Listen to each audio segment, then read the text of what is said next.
Once upon a time, a historic wine tasting took place in Paris. It was labeled the Judgment of Paris, as if the French wines were on trial. For this event on May of 1976, first-class French wines were assembled to compete with American wines in the blind tasting. Against all odds, American wines came out victorious.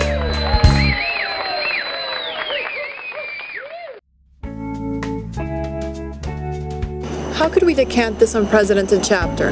You just can't taste opposite wine styles side by side to measure quality. We all know about the finesse that distinguishes French wines, but we can't forget the American wine's vibrant character, which makes them unique and exquisite. Well, did the wine experts actually know this? Well, they didn't know enough about California. And that explains why they thought that they could easily beat the American wines. Huge mistake. Well, what did they do about it then? They actually reenacted the same tasting a couple of times without success.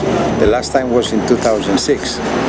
They assumed that after 30 years, the longevity of the wines would give them the advantage they needed to win, and they failed again. But we know that French wines are extremely earthy, elegant, and complex. Yes, they are, but that can be perceived as unfriendly. At the same time, even an average red wine from California can be rich, ripe, full body. Maybe not as elegant, but very intense and delicious, even when young.